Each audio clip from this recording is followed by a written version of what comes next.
നിങ്ങൾ വന്നാൽ മതി. ഖുർആനിൽ പറഞ്ഞ മരങ്ങൾ കാണാം, ഖുർആനിൽ പറഞ്ഞ പഴങ്ങൾ കാണാം. അതിന്റെ ചുമതലയിലാണ് ഞാൻ ഇപ്പോൾ ഉള്ളത്.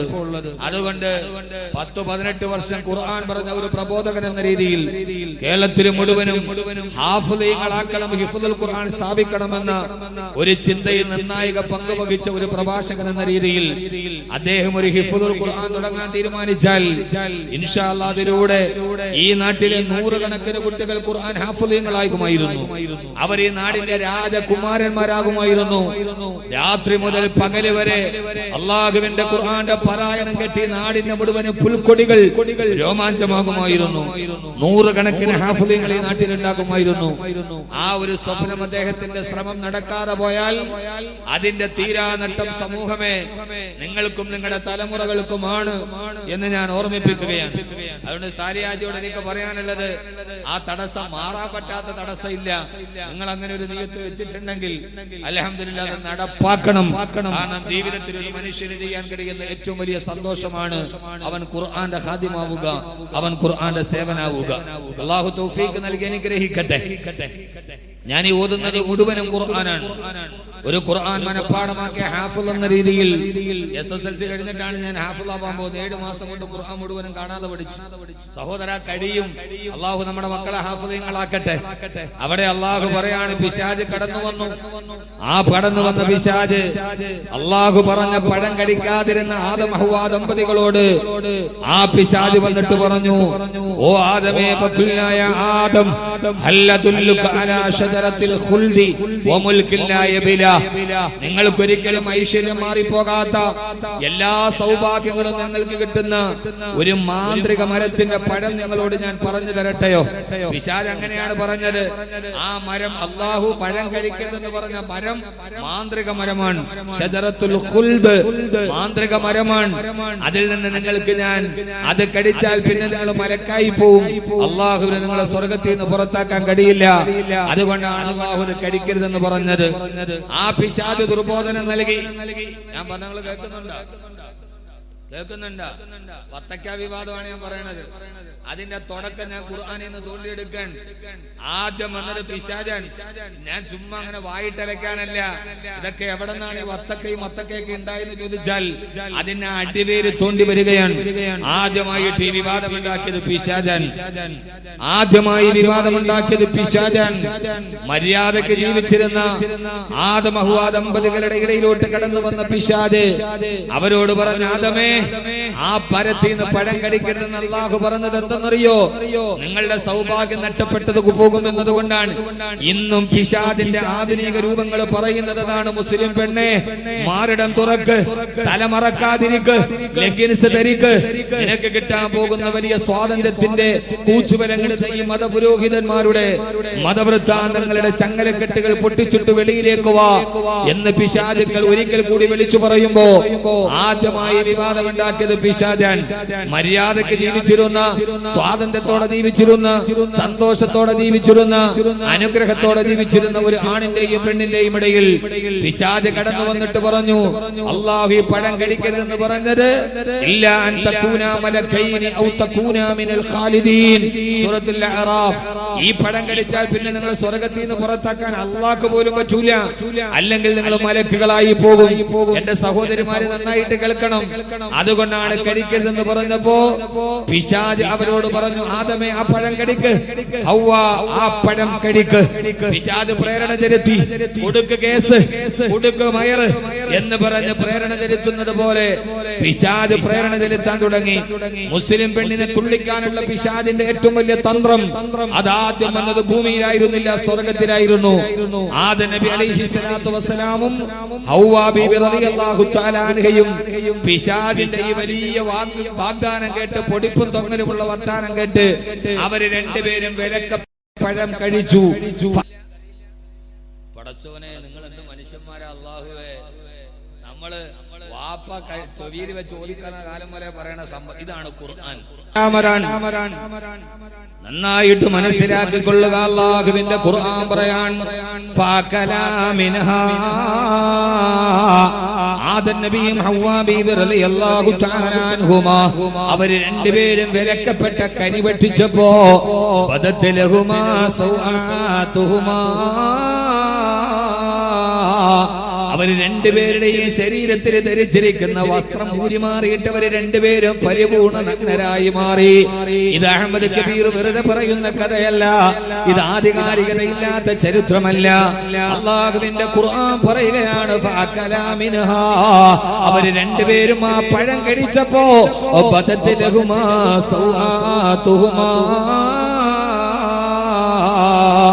അവര് രണ്ടുപേരും വസ്ത്രത്തിൽ ധരിച്ചിരുന്ന വസ്ത്രമൂരി മാറി. അവര് രണ്ടുപേരും ആദം നബി ഹവ്വാ ബീവി പരിപൂർണ നഗ്നരായി മാറി. അവരുടെ ഔറത്ത് വെളിവാക്കപ്പെട്ടപ്പോ പരിഭ്രാന്തിയോടെ ആദം നബി ഹവ്വാ ബീവിയും യഖ്സിഫാനി അലൈഹിമാ മിൻ വറഖിൽ ജന്നാ അവര് പെട്ടെന്ന് നാണം മറക്കാൻ വേണ്ടി അവര് നിന്നിരുന്ന ആ മരത്തിന്റെ ഇല പറിച്ചിട്ട് അവര് നാണം മറക്കാൻ തുടങ്ങി.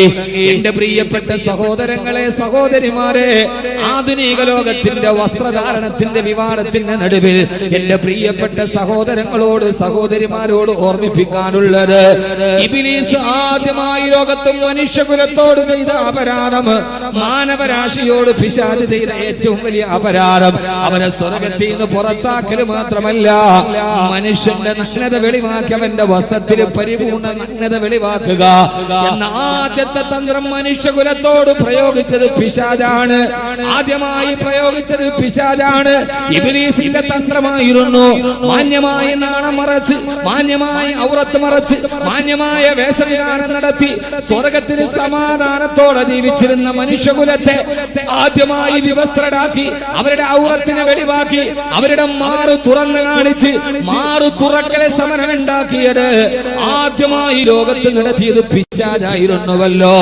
ഇത് അല്ലാഹുവിന്റെ ഖുർആനാണ്. ചിലപ്പോൾ കബീർ ബാക്കവിയുടെ ഈ പ്രസംഗം നാളെ യൂട്യൂബിൽ വന്നാൽ പുരോഗമനവാദികൾ പറഞ്ഞേക്കാം ആദ്യമായി പിശാചാണോ ഇത് ചെയ്തത്, ഈ മുലിയാർക്ക് അലമുറയിടാതിരുന്നുകൂടെ? ഞാൻ ആദ്യം തന്നെ ലോകത്തോട് പറയുകയാണ്, ഈ പറയുന്നത് ആരോടെന്നറിയുമോ? അല്ലാഹുവിന്റെ ഖുർആൻ നിയമം പറഞ്ഞത് തല മറക്കണമെന്ന് പറഞ്ഞത്, ഔറത്ത് മറക്കണമെന്ന് പറഞ്ഞത്, അന്യ പുരുഷനോട് കൂട്ടാടരുതെന്ന് പറഞ്ഞത്, അന്യ ആണും പെണ്ണും തമ്മിൽ കൂടി കലരുതെന്ന് പറഞ്ഞത് ആരോടാണ് അല്ലാഹു പറഞ്ഞത്? ആരോടാണ് പ്രബോധകര് പറഞ്ഞത്? വകുല്ലിൽ മുഅ്മിനാതി യഗ്ളുൽന മിൻ അബ്സാരിഹിന്ന വയഹ്ഫളിന ഫുറൂജഹുന്ന. ഓ നബിയെ പറഞ്ഞു കൊടുക്കുക. ആരോടാണ് നബിയെ മതത്തിന്റെ നിയമങ്ങൾ പറയേണ്ടത്? കുല്ലിൽ മുഅ്മിനാതി, അല്ലാഹുവിൽ വിശ്വാസമുള്ള, ഖബറിൽ വിശ്വാസമുള്ള, പരലോകത്തിൽ വിശ്വാസമുള്ള വിശ്വാസികളായ സ്ത്രീകളോട് പറയും നബിയെ, ഞങ്ങൾ പ്രബോധനം ചെയ്യുന്നത്, ഖുർആൻ പറയുന്നത്, മാറു മറക്കാൻ പറയുന്നത്, തല മറക്കാൻ പറയുന്നത് മുഅ്മിനാതി, മുഅ്മിനത്തുകളായ പെണ്ണുങ്ങളോടാണ്. മുസ്ലിമായി ജനിച്ച് മുസ്ലിമായി മരിക്കണമെന്ന് ആഗ്രഹമുള്ളവരോടാണ്. മുസ്ലിമായി ജനിച്ചവളോട് മാത്രമല്ല, മുസ്ലിമിന്റെ പേരുള്ളവളോട് മാത്രമല്ല, മുസ്ലിം നാമം പേറിയവളോടല്ല. നിനക്ക് ആടാം, നിനക്ക് പാടാം, നിനക്ക് മാറു തുറക്കാം, നിനക്ക് മാറ് അടക്കാം, നിനക്ക് മുഖം മറക്കാം, മറക്കാതിരിക്കാം, ലെഗിൻസ് ധരിക്കാം, ട്രൗസർ ധരിക്കാം, ഒന്നുമില്ലാതെ നടക്കാം. പൂജാപേര് പണ്ട് ഒന്നുമില്ലാതെ നഗരത്തിലൂടെ പ്രയാണം ചെയ്തിട്ടില്ലേ? ആരാണ് കല്ലെറിഞ്ഞത്? അന്ന് നഗരത്തിലെ പണ്ഡിതന്മാര് കല്ലെറിഞ്ഞുവോ? അന്ന് പ്രബോധകര് തടസ്സം നിന്നുവോ? തുണിയില്ലാതെ നടന്നിട്ടുണ്ട് പെണ്ണ്, തുണിയില്ലാതെ ഓടിയിട്ടുണ്ട് പെണ്ണ്, മാറി തുറന്നിട്ടുണ്ട് പെണ്ണ്. അവരെ ഒന്നും കല്ലെറിയാൻ പ്രബോധകര് വന്നിട്ടില്ല. ആരോടാണ് മതത്തിന്റെ നിയമം പറയുന്നത്? ആ പറയുന്നതിൽ മുഅ്മിനാതി, അല്ലാഹുവിൽ വിശ്വാസമുള്ള പെൺകുട്ടികളോട് പറയും നബിയെ. പിന്നെന്തിനാണ് നിങ്ങൾ കുതിച്ചു ചാടുന്നത്? പിന്നെന്തിനാണ് നിങ്ങൾ ആക്രമിക്കാൻ വരുന്നത്? മത നിയമങ്ങൾ നിയമങ്ങൾ മതവിശ്വാസികൾക്ക് മാത്രം ബാധകമാണ്. ഒരിട്ടപ്പെട്ട മതമനുസരിച്ച് ജീവിക്കുവാനും അതിനെ പ്രബോധനം ചെയ്യാനും ഇന്ത്യയുടെ ഭരണഘടന അനുവാദം തന്നിട്ടുണ്ട്. ആ അനുവാദത്തിന്റെ ഉള്ളിൽ നിന്ന് അവരോടാണ് പറയുന്നത്, അല്ലാത്തവർക്ക് ബാധകമല്ല. ഞങ്ങൾ ലെഗിൻസ് അല്ല, ട്രൗസർ വേണമെങ്കിലും ധരിക്കുമെന്ന് പറഞ്ഞവർക്ക് ബാധകമില്ല. മാറ് തുറന്ന് കാണിച്ചവർക്ക് ബാധകമല്ല. ഇത് പറയുന്നത് അല്ലാഹുവിനെ വിശ്വസിക്കുന്നവരോടാണ്, ഇത് മതവിശ്വാസികളോടാണ്. അതുകൊണ്ട് ഖുർആൻ തന്നെ പറയുകയാ, ആദ്യമായി പിശാച് മനുഷ്യനോട് ചെയ്ത അപരാധം അവന്റെ നഗ്നത വെളിവാക്കലായിരുന്നു, അവന്റെ വസ്ത്രങ്ങളെ വലിച്ചെറിയലായിരുന്നു. അങ്ങനെയാണ് ആദം ഹവ്വാ ദമ്പതികൾ സ്വർഗത്തിൽ നിന്ന് പുറത്താക്കപ്പെട്ടതെന്ന് അല്ലാഹുവിന്റെ വിശുദ്ധ ഖുർആൻ. അല്ലാഹു സുബ്ഹാനഹു വ തആല മനുഷ്യ പിശാചുക്കളെ തിരിച്ചറിയാൻ അല്ലാഹു തൗഫീഖ് നൽകുമാറാകട്ടെ. അല്ലാഹു തൗഫീഖ് നൽകട്ടെ. ഞാൻ ഇവിടെ പറയാൻ പോകുന്നത് ഏതെന്നറിയോ? അങ്ങനെ പിശാചിന്റെ കെണിയിൽപ്പെട്ട് ആദം നബി ഹവ്വാ ബീവി സ്വർഗ്ഗത്തിൽ നിന്ന് പുറത്താക്കപ്പെട്ടപ്പോ ആ ചരിത്രത്തിന്റെ പശ്ചാത്തലം വെച്ച് അല്ലാഹു ലോകാവസാനം വരെ വരുന്ന ആണിനോടും പെണ്ണിനോടും പറയുകയാണ്. അല്ലാഹുവിന്റെ വിശുദ്ധമായ ഖുർആന്റെ ആയത്ത് തന്നെ ഞാൻ ഓതിത്തരട്ടെയോ? ഈ സംഭവത്തിന്റെ പശ്ചാത്തലത്തിന്റെ വെളിച്ചത്തിൽ അല്ലാഹു പറയുകയാണ്, യാ ബനീ ആദം, ഓ ആദമിന്റെ മക്കളെ, ഓ ആദം സന്തതികളെ, സ്വർഗത്തിൽ നിന്ന് പിശാചിന്റെ കെണിയിൽപ്പെട്ട് പുറത്താകേണ്ടി വന്ന ആദം ഹവ്വാ ദമ്പതികളെ, ലാ യഫ്തിനന്നകും ശൈത്വാൻ, ജീവിതത്തിൽ ഒരിക്കലും ഈ പിശാച് നിങ്ങളെ ചതിക്കാതിരിക്കട്ടെ. പ്രിയപ്പെട്ട സഹോദരിമാരോട് ഈ ചരിത്രം പറഞ്ഞിട്ടാണ് അല്ലാഹു പറഞ്ഞത്, ലാ യഫ്തിനന്നകും ശൈത്വാൻ, ഈ പിശാച് നിങ്ങളെ ചതിക്കാതിരിക്കട്ടെ. ഏതുപോലെ കമാ അഖ്റജ അബവൈകും മിനൽ ജന്ന, നിങ്ങളുടെ മാതാപിതാക്കളെ സ്വർഗ്ഗത്തിൽ നിന്ന് തുണി ഉരിച്ചു കളഞ്ഞിട്ട് ഈ പിശാച് പുറത്താക്കിയതുപോലെ അവരുടെ മക്കളായ നിങ്ങളെ ഈ പിശാച് ചതിക്കാതിരിക്കട്ടെ. ഈ പിശാചിന്റെ വലയിൽ നിങ്ങൾ കുടുങ്ങിപ്പോകരുത്, അറിയാതെ മാറ് തുറന്നു പോകരുത്, ഔറത്ത് വെളിവാക്കി പോകരുത്. ഞാൻ നിങ്ങളോട് മുന്നറിയിപ്പ് നൽകുകയാണ്, നിങ്ങളുടെ മാതാപിതാക്കൾക്ക് പറ്റിയ അബദ്ധം നിങ്ങൾക്ക് പറ്റരുതേ. കമാ ഖറജ അബവൈകും മിനൽ ജന്ന യൻസി അൻഹുമാ ലിബാസഹുമാ, അല്ലാഹു പറയുകയാണ്, നിങ്ങളുടെ മാതാപിതാക്കളുടെ ശരീരത്തിൽ നിന്ന് യൻസി അൻഹുമാ ലിബാസഹുമാ, അവരുടെ വസ്ത്രത്തെ പിശാച് ഊരി മാറ്റിയില്ലയോ? എന്തിനാണ് വസ്ത്രം ഊരി മാറ്റിയത്? മാറ് തുറന്നിട്ട് ലൈവ് വന്നവരൊക്കെ ഒന്നുകൂടി ചിന്തിക്കുക, എന്തിനാണ് വസ്ത്രം ഊരി മാറ്റിയതെന്നറിയുമോ? ലിയുരിയഹുമാ സൗആതിഹിമാ, അവരുടെ ശരീരത്തിന്റെ രഹസ്യഭാഗങ്ങൾ വെളിവാക്കാൻ വസ്ത്രങ്ങൾ ഊരിമാറ്റി പിശാച് നിങ്ങളുടെ മാതാപിതാക്കളെ ചതിച്ചതുപോലെ നിങ്ങൾ ആ ചതിയിൽ പെടാതിരിക്കട്ടെ എന്ന് അല്ലാഹുവിന്റെ വിശുദ്ധ ഖുർആൻ. അതുകൊണ്ട് എന്നെ കേൾക്കാനത്തെ ജനസഞ്ചയത്തോട് പിശാചിന്റെ ആ വലയിൽ പെട്ടുപോകരുത്. പിശാചുക്കൾ അന്ന് പിശാച് സ്വർഗത്തിലാണെങ്കിൽ ഇന്ന് പിശാച് കോഴിക്കോട് അങ്ങാടിയിലാണ്, ഇന്ന് കാസർഗോഡ് നഗരത്തിലാണ്. ആ പിശാചിന്റെ അവതാരങ്ങൾ പല കൊടികളും പിടിച്ച് പല ലേബലുകളിൽ മുസ്ലിം പെണ്ണിന്റെ മുമ്പിലൂടെ വലിച്ചെറിഞ്ഞുകൂടെ, വാരി ചുറ്റിക്കൂടെ, ഞങ്ങളുടെ കൂടെ അങ്ങാടിയിലേക്ക് ഇറങ്ങിക്കൂടെ എന്ന് മുസ്ലിം പെണ്ണിന്റെ വസ്ത്രവിധാനം പറഞ്ഞുകൊണ്ട് ഓരിയിടുമ്പോ അല്ലാഹുവിന്റെ ഖുർആൻ പറയുകയാ, എന്റെ പ്രിയപ്പെട്ട സഹോദരാ, ഖുർആനിനേക്കാൾ വലിയൊരു മുന്നറിയിപ്പുണ്ടോ? അല്ലാഹു പറഞ്ഞു, സ്വർഗ്ഗത്തിലെ പിശാച് അവസാനിച്ചിട്ടില്ല. ഇന്നഹു യറാകും ഹുവ വ ഖബീലുഹു, ഇന്നഹു യറാകും, ആ പിശാചും വ ഖബീലുഹു, അവന്റെ കുടുംബാംഗങ്ങളും. ആ പിശാചിന്റെ കുടുംബത്തിൽ പിറന്ന കുറെ ആളുകളുണ്ട്. ഇതൊന്നും ബാക്കി വെറുതെ പറയുന്നതല്ല, അല്ലാഹുവിന്റെ വിശുദ്ധ ഖുർആൻ. ആ പിശാചും വ ഖബീലുഹു, ആ പിശാചിന്റെ കുടുംബാംഗങ്ങളും അവര് നിങ്ങളുടെ ഇടയിലൂടെ ചുറ്റിത്തിരിഞ്ഞ് നടക്കുകയാണ്. അവരെല്ലാവരും നിങ്ങളെ വഴിപഴപ്പിക്കാൻ നോക്കുകയാണ്.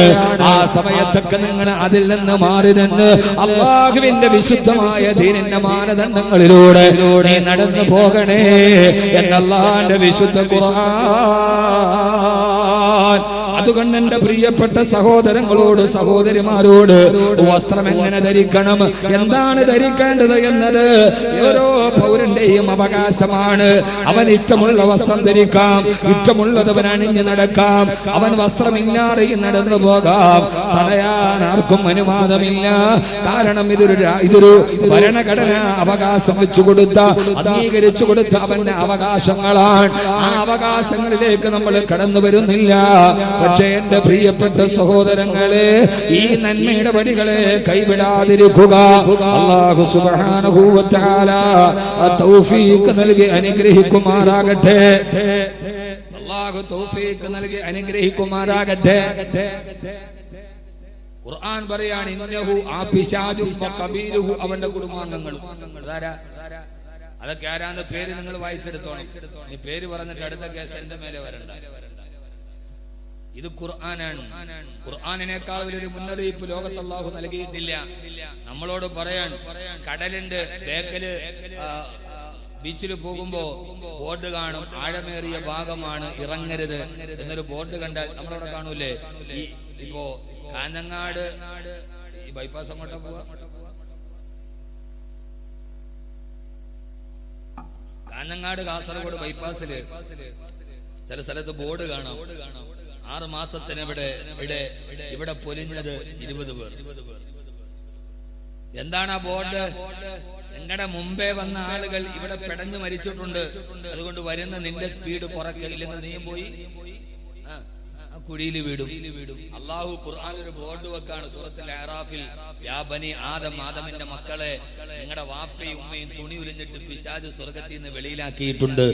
ലാ യഫ്തിനന്നകും ശൈത്താൻ, മക്കളെ നിങ്ങളുടെ വാപ്പയും ഉമ്മയും കെണിയിൽ വീണിച്ച പിശാച് നിങ്ങളെയും വീഴിക്കാതിരിക്കട്ടെ, നിങ്ങൾ സൂക്ഷിച്ച് ജീവിക്കാവൂ എന്ന് ഖുർആൻ നമ്മോട് മുന്നറിയിപ്പിന്റെ ബോർഡ് തരികയാണ്. അപ്പൊ നമ്മൾ അതിനെ മറികടന്ന് പോകാവോ? പോകാൻ പാടില്ല. അള്ളാഹു നമുക്ക് ബോധം തരട്ടെ. അവനും അവന്റെ കുടുംബക്കാരും നിങ്ങളെ വലവീശി നടക്കാൻ, ആ വലവീശി നടക്കുന്ന നിങ്ങൾ അതിലേക്ക് പെടാതിരിക്കും. എന്റെ പ്രിയപ്പെട്ട സഹോദരങ്ങളെ, കോഴിക്കോട് ഫറൂഖ് കോളേജിൽ മുൻകഴിഞ്ഞു പോയ പ്രഭാഷകർ സൂചിപ്പിച്ചിട്ടുണ്ട്, ഒരധ്യാപകൻ, അദ്ദേഹം ഒരു മതവേദി നടത്ത പരാമർശത്തിന്റെ പേരിലാണ് കേരളം മുഴുവനും ഇളകി മറിഞ്ഞത്. പുരോഗമനവാദികളും അല്ലാത്തവരും വല്ലാതെ വാഗ്വാദത്തിലേടിയത്. സമുദായ സേവനത്തിന്റെ മൂടുപടമണിഞ്ഞ മലങ്കടുകന്മാർ അവർക്ക് ഒത്താശ ചെയ്ത് കടന്നു വന്നത്. എന്നിട്ടവർ പിന്നീട് ആ പോസ്റ്റുകൾ തിരുത്തിയത്. രാത്രിയിൽ കോഴിയെ പിടിക്കുകയും ഉച്ചയ്ക്ക് അതിന്റെ പേരിൽ അനുശോചനം അർപ്പിക്കുകയും ചെയ്യുന്ന ഈ പരിപാടി അത്ര വലിയ കപട മതേതരവാദികൾക്ക് നല്ലതല്ല. ഈ മതേതരവാദം വല്ലാതെ കൂടി അതത്ര നല്ലതല്ല. രാത്രിയിൽ കോഴിയെ പിടിക്കുക, അതിനെ കൊന്നു തിന്നിട്ട് പിന്നെ ഉച്ചയ്ക്ക് അനുശോചനം നടത്തുക, അതത്ര നല്ല പരിപാടിയല്ലെന്ന് മനസ്സിലാകുന്നവരോട് മനസ്സിലാകാത്ത ഭാഷയിൽ ഞാൻ ഓർമ്മിപ്പിക്കുകയാണ്. അതുകൊണ്ട് ഫറൂഖ് കോളേജിലെ ഒരു അധ്യാപകൻ, അദ്ദേഹം വസ്ത്രത്തിന്റെ രൂപവുമായി ബന്ധപ്പെട്ട ഒരു പരാമർശം നടത്തിയപ്പോ ആ പരാമർശത്തെ ഏറ്റുപിടിച്ച ആളുകൾ, അദ്ദേഹത്തിനെതിരെ കേസെടുത്ത ആളുകൾ നിങ്ങൾക്കറിയുമോ എന്ന് എനിക്കറിയില്ല. കേരളം അറിഞ്ഞ, മലയാളം അറിഞ്ഞ ഏറ്റവും വലിയ മഹാകവിയായിരുന്ന കുമാരനാശാന്റെ ദുരവസ്ഥ, കുമാരനാശാൻ ദുരവസ്ഥ എഴുതി. ആ ദുരവസ്ഥയിൽ കുമാരനാശാൻ ക്രൂര മുഹമ്മദർ ചിന്തുന്ന ഹൈന്ദവ ചോരയിൽ ചൊന്നിടും ഏറുനാട്ടിൽ എന്ന് കുമാരനാശാൻ ഒരു വരി എഴുതി. ക്രൂര മുഹമ്മദർ ചിന്തുന്ന ഹൈന്ദവ ചോരയിൽ ചേർന്നിടും ഏറനാട്ടിൽ എന്ന് മുസ്ലിമീങ്ങൾക്കെതിരെ, മുസ്ലിമീങ്ങൾ ഹൈന്ദവരെ മുഴുവനും കൊല ചെയ്യുന്നു എന്ന അർത്ഥത്തിൽ ഒരു കവിത എഴുതി. അന്ന് ജീവിച്ചിരുന്ന മഹാനായ ഒരു സമൂഹത്തിന്റെ തുടിപ്പുകൾ അറിഞ്ഞ് ക്രാന്ത ദാർശനികതയോടെ ഇടപെട്ട ആളെ വെച്ചപ്പോ കേട്ടപ്പോ കയറെടുത്തത് ആളല്ല, പെട്ടെന്ന് ഫേസ്ബുക്കിൽ പോസ്റ്റ് ചെയ്ത നേതാക്കന്മാരില്ല. മഹാനായ മർഹൂം CH മുഹമ്മദ് സാഹിബ് അടക്കം മഹാനായ സീതി സാഹിബ് ഉൾപ്പെടെയുള്ള മുഴുവൻ പരിഷ്കർത്താക്കളും അതിനെതിരെ മുമ്പോട്ട് വന്നു. അവസാനം ഇത് തെറ്റാണ്, ഹിന്ദുക്കളുടെ രക്തം മുസ്ലിമീങ്ങൾ ചിന്തിയിട്ടില്ല, കവിതയിൽ പരാമർശം ഒഴിവാക്കണമെന്ന് കുമാരനാശാന്റെ കവിതയെ കുറിച്ച് സീതി സാഹിബ് അടക്കമുള്ള ആളുകൾ രംഗത്തോട്ട് വന്നു. അവസാനം തിരുവനന്തപുരത്തെ മുസ്ലിം ഹോസ്റ്റലിൽ വന്ന് കുമാരനാശാൻ താൻ പറഞ്ഞത് ആ രീതിയിലല്ല, ആ അർത്ഥത്തിലല്ല എന്ന് പറയുകയും അദ്ദേഹം അതിൽ ഖേദം പ്രകടിപ്പിക്കുകയും പിന്നീട് അത് മാറ്റാൻ വേണ്ടി ഇനി ഞാൻ ഒരിക്കലും അത് ചെയ്യില്ല ഞാൻ ഹൈന്ദവ മുസ്ലിം സാഹോദര്യത്തിന് വേണ്ടി അടുത്ത ഒരു കവിത എഴുതുമെന്ന് പറഞ്ഞിട്ട് കുമാരനാശാൻ അവിടെ നിന്ന് ഇറങ്ങിപ്പോയി. അന്ന് ആര് ഫേസ്ബുക്ക് എടുത്ത് വെച്ചിട്ട് കുമാരനാശാനോടൊപ്പം എന്ന് പറഞ്ഞ ഹാഷ്ടാഗ് ചെയ്ത് കളിച്ചില്ല. കുമാരനാശാൻ കവിതയിൽ എഴുതിയിട്ടുണ്ട്. നിങ്ങൾക്കറിയുമോ എന്ന് എനിക്കറിയില്ല. സീതാചക്രം എന്ന് പറയുന്ന ഒരു നോവലിൽ പുനത്തിൽ കുഞ്ഞബ്ദുള്ള സ്ത്രീയുടെ മാറിടത്തെ കുറിച്ച് അന്തരിച്ചു പോയ എഴുത്തുകാരൻ പുനത്തിൽ കുഞ്ഞബ്ദുള്ള അദ്ദേഹത്തിന്റെ സീതാചക്രത്തിൽ ഒരു വലിയ വീട്ടിലെ വേലക്കാരികളായ പെണ്ണുങ്ങളുടെ ശരീരത്തിന്റെ അവയവങ്ങളെ സ്ത്രീ അവയവത്തെ കുറിച്ച് പുനത്തിൽ കുഞ്ഞബ്ദുള്ള എഴുതിയ നോവൽ ഇപ്പോഴും ലഭ്യമാണ്. ഒന്ന് വായിച്ചു നോക്കിയാൽ പലതന്റെ പേരിൽ കേസെടുക്കേണ്ടി വരും. ആ വാക്കുകൾ ഞാനിവിടെ ഈ സദസ്സിൽ അത് പറഞ്ഞ് ഞാനൊന്നും പറയുന്നില്ല. കാരണം ആ വാക്കുകൾ പറയാൻ എനിക്കിഷ്ടമല്ല. ഞാൻ എപ്പോഴും വാക്കുകളിൽ സഭ്യത സൂക്ഷിക്കാൻ ആഗ്രഹിക്കുന്ന ആളാണ്. കേരളത്തിന്റെ മുൻ ചീഫ് സെക്രട്ടറി, നമ്മുടെ കേരളത്തിന്റെ മുൻ ചീഫ് സെക്രട്ടറി 1960 ലണ്ടനിലെ മേരി ക്യാൻഡ് എന്ന ഫാഷൻ ഡിസൈനർ മിനി സ്കേർട്ട് അവതരിപ്പിച്ചു. അദ്ദേഹം എഴുതുകയാണ്, കേരളത്തിന്റെ ഒരു മുൻ ചീഫ് സെക്രട്ടറി 1960 ഇത് നിങ്ങൾ നന്നായിട്ട് കേൾക്കണം, ബാക്കി പിന്നെ നിങ്ങൾ വായിച്ചോണം, ഞാൻ വാതിലോട്ട് പോവാണ്.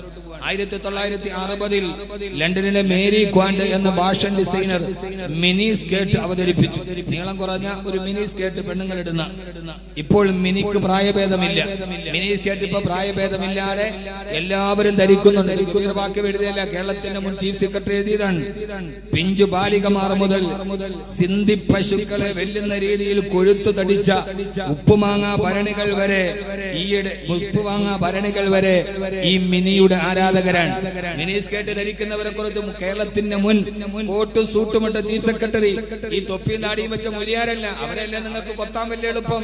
അദ്ദേഹം എഴുതുകയാണ്, പിഞ്ചു ബാലികമാർ മുതൽ സിന്ധി പശുക്കളെ വെല്ലുന്ന രീതിയിൽ കൊഴുത്തു തടിച്ച ഉപ്പുമാങ്ങ ഭരണികൾ വരെ മിനിയുടെ ആരാധകരാണ്. ഞാൻ ഈയിടെ ദുബൈയിൽ ഒരു പള്ളിയിൽ പോയി. കുറച്ച് കഴിഞ്ഞപ്പോൾ ഭക്തജനങ്ങളുടെ വരവായി നിതംബം താളാത്മകമായി ചലിപ്പിച്ച് മൈക്രോ മിനികൾ മുൻപിൻ ഭാഗങ്ങൾ ഉദാരമായി തുറന്നിട്ടിട്ടുണ്ട്. പള്ളി നിറയെ ചെറുപ്പക്കാർ. നിങ്ങൾ നന്നായിട്ട് കേൾക്കണേ. നിതംബം താളാത്മകമായി ചലിപ്പിച്ചു മൈക്രോ മിനികൾ മുൻപിൻ ഭാഗങ്ങൾ ഉദാരമായി തുറന്നിട്ടിട്ടുണ്ട്. പള്ളി നിറയെ ചെറുപ്പക്കാർ ഈത്തപ്പഴത്തിൽ ഈച്ച പൊതിയുന്നത് പോലെ, വത്തക്കൊന്നുമല്ല, ഈത്തപ്പഴത്തിൽ ഈച്ച പൊതിയുന്നത് പോലെ കുർബാനയ്ക്ക് വേണ്ടി മാദകത്തിടമ്പുകൾ മുട്ടിന്മേൽ നിൽക്കുന്നത് കണ്ടപ്പോ എന്റെ സപ്തനാഡികളും തളർന്നുപോയി.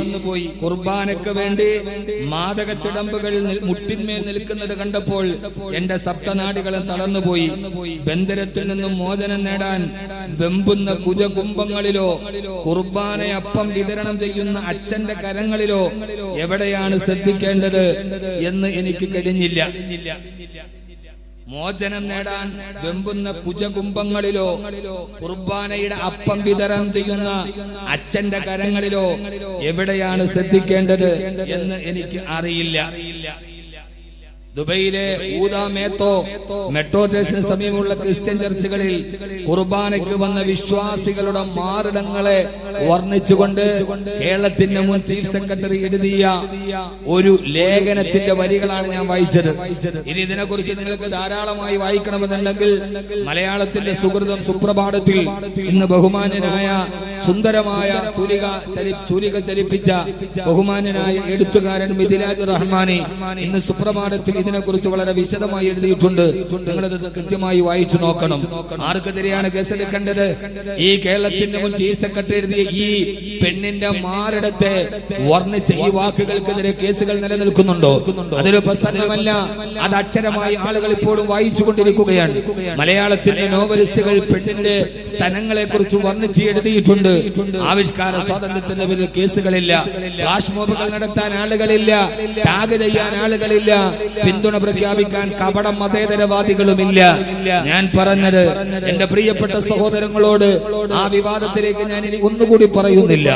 നാം ഒരു നിലപാടുകൾ സ്വീകരിക്കുമ്പോ അത് മതമുള്ളവനാകട്ടെ ഇല്ലാത്തവനാകട്ടെ, പുരോഗമനവാദിയാകട്ടെ അല്ലാത്തവനാകട്ടെ, ഒരു നിലപാട് നാം എടുക്കുമ്പോൾ ആ നിലപാടുകൾ നീതിയുക്തമാകാൻ, നീതിയുക്തമായ നിലപാടുകൾ സ്വീകരിക്കാൻ സാമൂഹ്യ പ്രവർത്തകർ ശ്രദ്ധിക്കേണ്ടതുണ്ട് എന്ന് ഒരിക്കൽ കൂടി ഓർമ്മിപ്പിച്ചുകൊണ്ട് ഈ കേസെടുക്കലും ഈ വാദങ്ങളും ഈ ശബ്ദകോലാഹലങ്ങളും ഒന്നിനു മാത്രമല്ല, ഇതിനേക്കാൾ നന്നായി വർണ്ണിച്ച ആളുകളുണ്ട്. ജഗതി ശ്രീകുമാർ പ്രസംഗിച്ചിട്ടുണ്ട്. ആ പ്രസംഗമൊന്നും ജൗഹർ മുനവ്വറിന്റെ പേരിന്റെ ഒരു പ്രസംഗത്തിന്റെ 7 അയൽപക്കത്ത് അദ്ദേഹത്തിന്റെ പ്രസംഗം എത്തിയിട്ടില്ല. ജഗതി പ്രസംഗിച്ചതുപോലെ എത്രയോ ആളുകൾ, ആരൊക്കെ ആളുകൾ മലയാളത്തിന്റെ TV ചാനലുകളിൽ സ്ത്രീയുടെ ഈ ശരീരത്തെ കുറിച്ച് അവതരിപ്പിച്ചിട്ടുണ്ട്. ആർക്കും പ്രശ്നങ്ങളില്ല. ഇവിടെ പ്രശ്നം പറഞ്ഞ ആളുടെ പേരും ജാതിയുമാണ് എന്ന് സംശയിച്ചാൽ ആ സംശയം അസ്ഥാനത്തല്ല എന്ന് ഓർമ്മിപ്പിച്ചുകൊണ്ട് തന്നെ ഞാൻ വീണ്ടും എന്റെ സഹോദരങ്ങളോട്, എന്റെ സഹോദരങ്ങൾ പറഞ്ഞാൽ അള്ളാഹുവിൽ വിശ്വസിക്കുന്ന അള്ളാഹുവിന്റെ പ്രവാചകൻ നബി മുഹമ്മദ് മുസ്തഫ,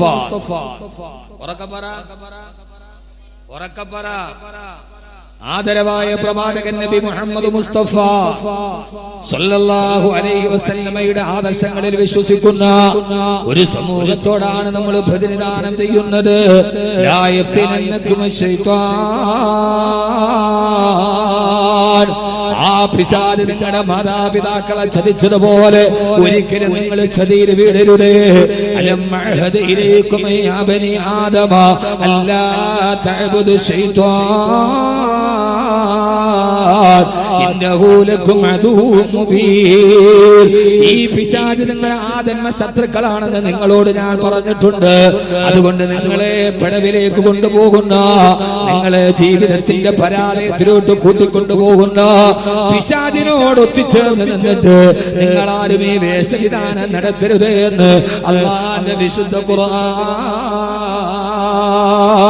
അല്ലാഹു സുബ്ഹാനഹു വ തആല ലോകാവസാനം വരുന്ന വിശ്വാസിനികളായ പെൺകുട്ടികളോട് അവരുടെ വസ്ത്രത്തെ കുറിച്ച് അല്ലാഹുവിന്റെ ഖുർആൻ പറഞ്ഞത്, എന്റെ പ്രിയപ്പെട്ട സഹോദരിമാരെ, ജീവിതത്തിൽ ചില മൂല്യങ്ങളുണ്ട്, ജീവിതത്തിൽ ചില നന്മകളുണ്ട്.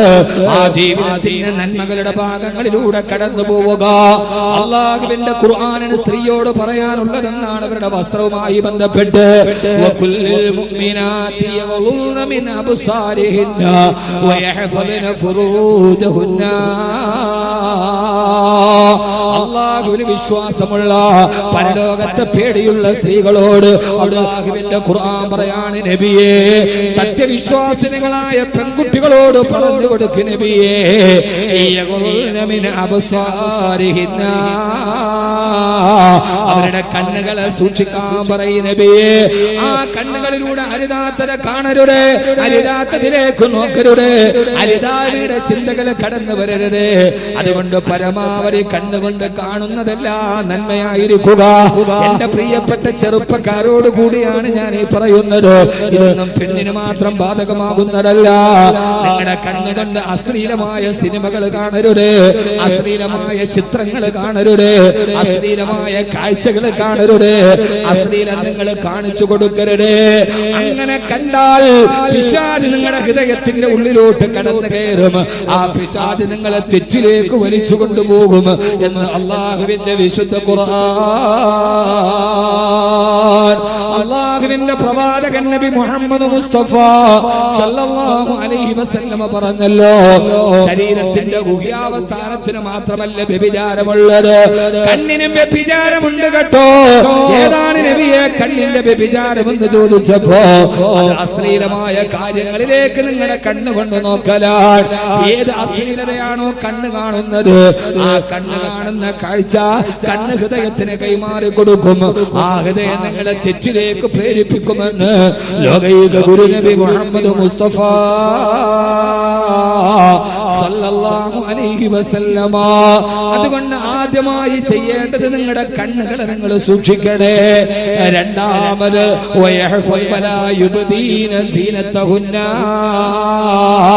നിങ്ങളുടെ സൗന്ദര്യത്തെ നിങ്ങൾ വെളിവാക്കാൻ പാടില്ല. ഇവിടെ എന്നെ നോക്ക്. അല്ലാഹുവിന്റെ ഖുർആൻ പറയാൻ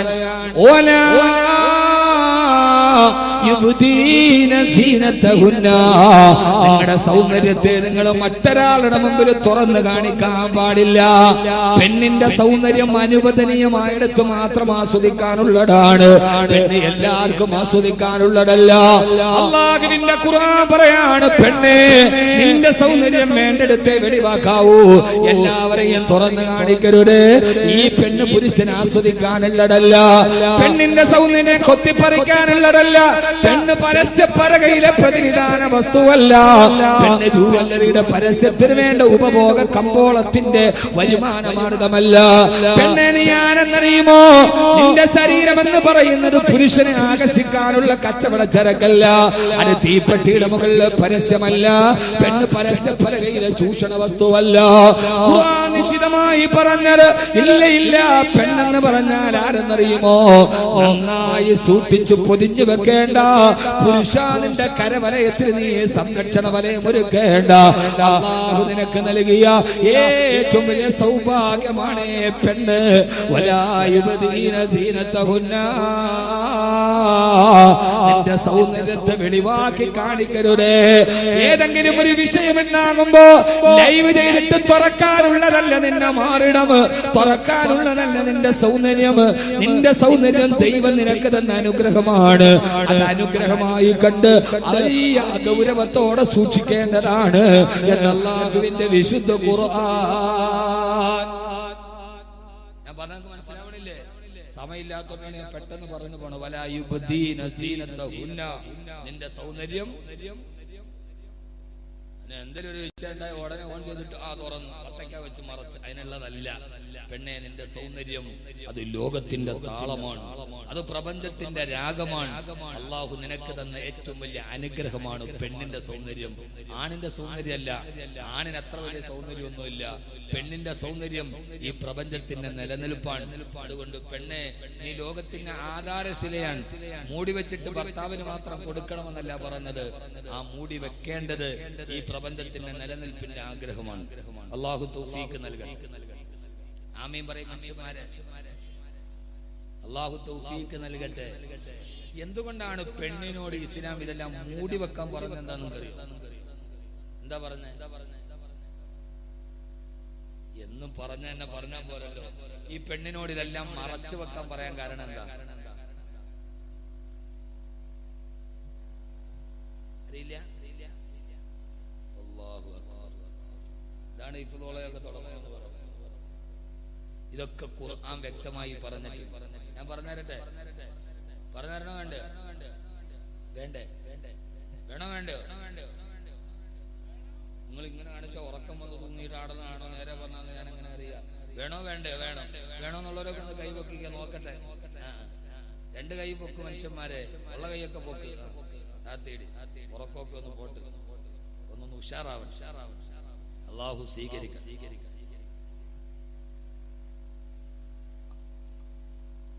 കുട്ടി ഇങ്ങോട്ട് എന്റെ കൂടെ കേസ് വരുമെന്ന് അറിഞ്ഞുകൂടാ. അല്ലാഹു സുബ്ഹാനഹു വ തആല ഖുർആനിൽ ഒരു ആയത്ത് പറയുന്നു, നന്നായിട്ട് കേട്ടോളൂ. ഇതിപ്പോ എനിക്ക് തുറന്നിട്ടപ്പോ എന്താ പ്രശ്നം എന്ന് ചോദിച്ചാൽ ഇത് തന്നെ പ്രശ്നം.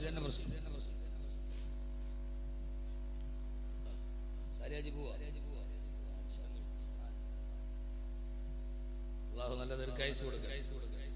ഇനി നന്മകൾ ചെയ്യാൻ അല്ലാഹു തൗഫീഖ് കൊടുക്കട്ടെ. നന്മ ചെയ്ത ആളുകൾക്ക് ദീർഘായുസ്സ് ഉണ്ടായാലേ സമൂഹത്തിന് വെളിച്ചുണ്ടാവും. അല്ലാഹു അങ്ങനെ ആക്കി കൊടുക്കുമാറാകട്ടെ. നന്നായിട്ട് നോക്കി.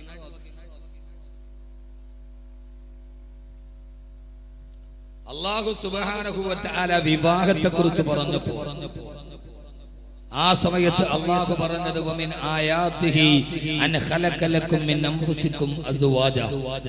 അല്ലാഹു സുബ്ഹാനഹു വ തആല ചെയ്ത അനുഗ്രഹത്തിൽ ഏറ്റവും പ്രധാനപ്പെട്ട ഒരു അനുഗ്രഹമാണ് നിങ്ങളുടെ ശരീരത്തിൽ നിന്ന് നിങ്ങൾക്ക് ഭാര്യമാരെ തിരഞ്ഞെടുത്ത് തന്നത്.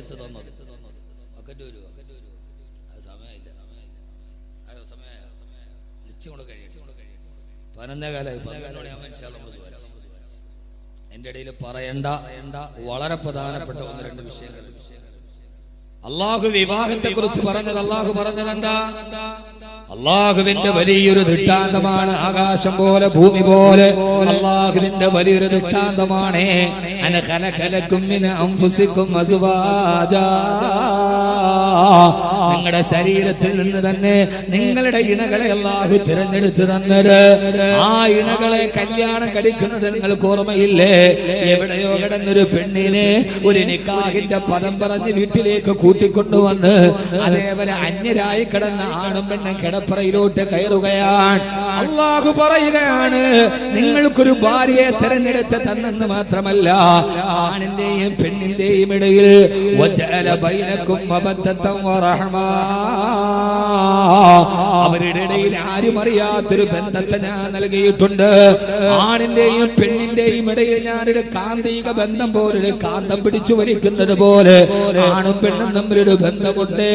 ആ ബന്ധമുള്ളത് കൊണ്ടാണ് അപരിചിതയായ പെണ്ണ് നിന്റെ കിടപ്പറയിൽ വന്നത്, നിന്റെ ശരീരത്തോട് കെട്ടിപ്പിടിച്ച് കിടന്നത്, അവളിലൂടെ നിനക്ക് മക്കളുണ്ടായത്, മനുഷ്യന്റെ തലമുറ ലോകാവസാനം വരെ കടന്നുപോയത്.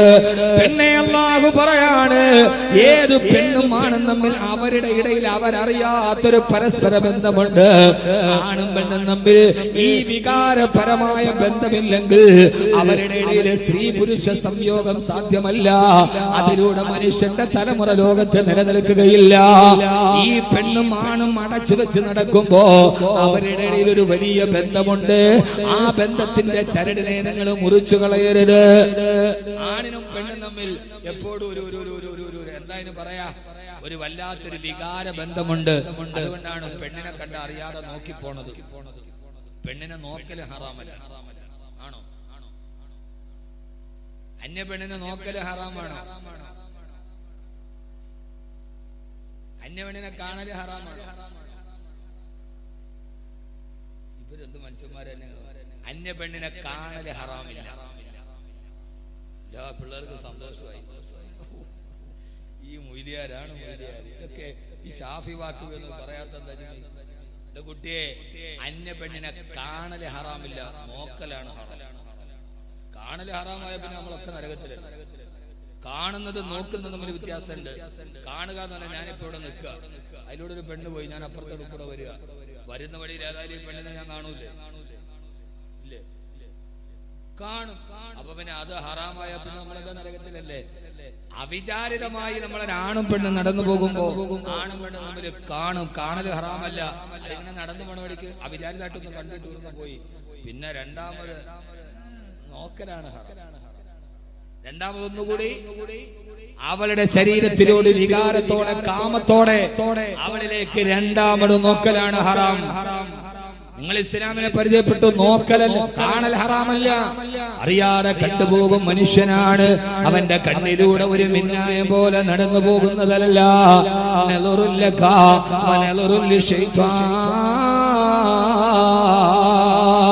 അതുകൊണ്ടാണ് അല്ലാഹുവിന്റെ റസൂല് പറഞ്ഞത്, യുവാക്കളെ, പെണ്ണിനെ ഒരു പ്രാവശ്യം കണ്ടുപോയാൽ ആ കാണൽ അനുവദനീയമാണ്. പക്ഷേ രണ്ടാമത് എടുത്ത പെണ്ണിനെ വീണ്ടും നോക്കി നിന്നാൽ ആ നോട്ടൽ അത് പിശാചിന്റെ കളിയാണ് എന്ന് അല്ലാഹുവിന്റെ പ്രവാചകൻ നബി മുഹമ്മദ് മുസ്തഫ. സഹോദരങ്ങളെ, ആണും പെണ്ണും തമ്മിൽ ഒരു വലിയ അടുപ്പം അല്ലാഹു നൽകിയിട്ടുണ്ട്. പെണ്ണിനോട് ആണിനൊരു കൗതുകമുണ്ട്, ആണിനോട് പെണ്ണിനൊരു കൗതുകമുണ്ട്. ഇത് നിങ്ങൾ ശ്രദ്ധിച്ചു കേട്ടോളുക. എപ്പോഴും മൂടി വെച്ചിരിക്കുന്നതിനോടാണ് മനുഷ്യന് കാണാൻ കൗതുകമുണ്ടാവുക. എപ്പോഴും മനുഷ്യന് കൗതുകം എന്തിനോടാണ്? മൂടി വെച്ചതിനോടാണ്. തുറന്നു വെച്ചതിനോടുണ്ടോ? തുറന്നു വെച്ചതിനോടുണ്ടോ? ഇല്ല. ഇപ്പൊ ഉദാഹരണമായിട്ട് നിങ്ങളെല്ലാം നടന്നു പോകുമ്പോ എന്റെ ഒരു പേന വഴി കിടക്കും, നമ്മളാ പേന നോക്കി നിൽക്കുക കൗതുകത്തോടെ? ഇല്ല. എന്നാൽ അപ്പുറത്തൊരു പൊതി, ഒരു സാധനം പൊതിഞ്ഞിട്ടിരിക്കുക, ഒരു പൊതി. നിങ്ങൾ ആ പൊതി എടുത്താൽ ഇങ്ങനെ അതിന്റെ അകത്തെന്താന്ന് കാണാനുള്ള കൗതുകം വല്ലാത്ത കൗതുകം അല്ലേ? വെറുതെ തുറന്നിരിക്കുന്ന സാധനത്തിലേക്ക് ആരും നോക്കില്ല, കാരണം അത് കണ്ട് മടുത്തതാണ്. എന്നാൽ പൊതിഞ്ഞു വെച്ചിരിക്കുന്ന സാധനം അത് കാണാൻ ഭയങ്കര കൗതുകവും ആഗ്രഹവും ഇതും മനുഷ്യന്റെ പ്രത്യേകതയാണ്. നിങ്ങളിപ്പോ ഒന്ന് ആലോചിച്ച് നോക്കി, ഒരു പെണ്ണിന്റെ കൈ കാണാൻ വേണ്ടി ആരെങ്കിലും കൗതുകത്തോടെ നോക്കും? പെണ്ണിന്റെ കൈ എന്നേ തുറന്നു കിടക്കുക? ഒരു പെണ്ണിന്റെ കാൽപാദം, അത് കാണാൻ കൗതുകത്തോടെ നോക്കൂ. അത് തുറന്ന് കണ്ട് കണ്ട് കണ്ട് കണ്ട് അത് കാണാനുള്ള കൗതുകം കുറഞ്ഞുപോയി. എപ്പോഴും അവൾ മറച്ചു വെച്ചതിന്റെ ഉള്ളിലുള്ളത് കാണാനാണ് കൗതുകം, ആഗ്രഹം. ആ ആഗ്രഹമാണ് സ്ത്രീ പുരുഷ ഭാര്യ ഭർത്തൃ ബന്ധത്തിന്റെ ഏറ്റവും വലിയ അട്രാക്ഷൻ.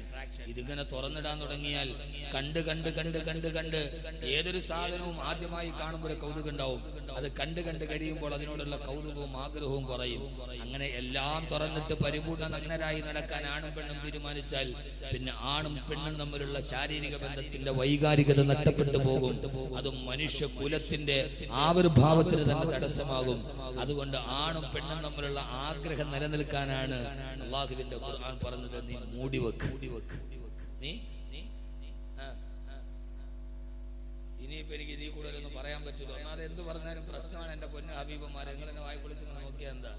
ഇനിയിപ്പോ അതിന്റെ മുകളിലോട്ട് എനിക്കിപ്പോ തുറന്നു പറയാൻ പറ്റില്ല. ഇത്രേ പറയാൻ പറ്റും. തമ്മത്തിൽ കിതാബ് യൗലില്ലാഹിൽ മലിക്കിൽ വഹാബ്, ഇത്രേ ഉള്ളൂ. അതിന്റെ അപ്പുറത്തോട്ടില്ല. അതുകൊണ്ട് ഇസ്ലാം പറഞ്ഞത്, ഞാൻ ഈ വിഷയം ആനുകാലികമായി പറയുന്നത്, ഇസ്ലാം മൂടിവെക്കാൻ പറഞ്ഞത് പെണ്ണിനെ അകത്തിരുത്താനല്ല, ഈ മനുഷ്യന്റെ തലമുറ നിലനിൽക്കാനാണ്. അള്ളാഹു ബോധം തരട്ടെ, അള്ളാഹു ബോധം തരട്ടെ. നമ്മൾ ഈ മൂടിയിരിക്കുന്ന സാധനം കാണാനല്ലേ നമുക്ക് കൊതി തോന്നുക, അങ്ങനെയല്ലേ? എന്തിട്ട് പിള്ളേരാ നിങ്ങൾ അത്ര മുത്തക്കിങ്ങളാ, നിങ്ങൾ തുറന്നിട്ടാലും നോക്കാത്ത ആളുകളാ. നിങ്ങളുടെ ഇരിപ്പ് വന്നിട്ട് അങ്ങനെയാണല്ലോ തോന്നണേ.